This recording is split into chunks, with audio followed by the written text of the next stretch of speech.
One of U.S. President-elect Donald Trump's first priorities has been to tap somebody to protect America's borders. So he hired what he calls a, quote, border czar, who has painted this picture of how the new administration will handle our shared border.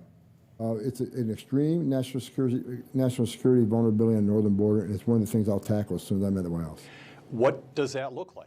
What does that look like, right? Tom Homan says mitigating the threat on the Canada-U.S. border and what that poses to Canada will be a top priority once Donald Trump is inaugurated in January.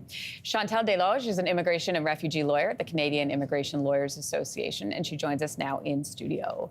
All right, good to have you in studio to talk about this. There's so much to talk about. Why is Tom Homan saying, the U.S.-Canada border is such a threat? It's not. This is just more of the typical bombastic rhetoric that we've come to expect from the administration. There's absolutely no evidence whatsoever that Canada-U.S. border is a threat of any kind. I feel like they're kind of conflating the issues that they have at their southern border with the northern border. In fact, if there's any risk to anyone from people crossing the border in mass numbers, it's U.S. into Canada, as was demonstrated by Roxham Road. Yeah, we're going to get to that in a moment. But in terms of all of the rhetoric and all the language that's being used right now, what action should Canada be expecting from the Trump administration? Well, we're a sovereign nation. I mean, nobody can force us to do anything. Our laws are already very good, and our border policies are already very good. I think what probably is more likely to happen is some diplomatic pressure. We already know that the free trade agreement between Canada and U.S. is likely to be negotiated, so I could see that being a leverage point. Let's talk about pressure points along the border. U.S. border officials say many illegal this is according to them, many illegal border crossings from Canada are happening at the Swanton sector. So I'm going to show everybody a map here. You can see where the barriers are there. It's like nearly a 600-kilometer stretch along the Ontario-Quebec border in Canada to the border of New York, Vermont, and New Hampshire in the U.S. The expanded safe third country agreement now covers the entire Canada-U.S. border.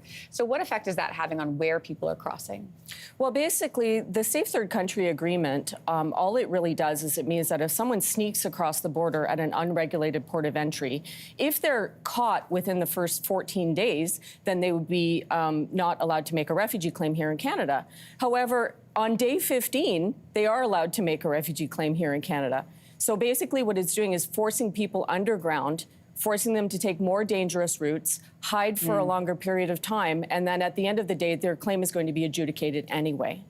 I want to get to what you were saying a little bit earlier in terms of mass deportations. Donald Trump plans to enforce these deportations. We're talking about millions of people, according to him. Quebec RCMP say they are preparing for an increase in asylum seekers from the U.S. So what can we really expect here? I think we are going to definitely see an uptick of numbers. Our refugee system is already quite strained and pretty overloaded here in Canada as it is, but I think that's about to get worse because, frankly, when people are afraid and when they're concerned for their safety, they will find a way to seek safety. Are you getting calls right now? I am getting calls, but not from asylum seekers, interestingly, from people who are living legally in the U.S., even some Americans who say that they are just no longer comfortable living in their own country. And what's their plan? What do they want to do?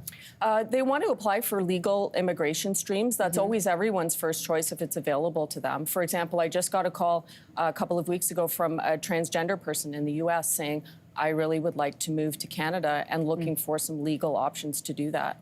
I mean, this is a time will tell kind of scenario. We'll see how this plays out. Chantal, thank you for joining us this morning. We really appreciate it. Thank you. If you liked that video, make sure to subscribe to the Your Morning YouTube feed where you can find all kinds of new content posted every weekday morning.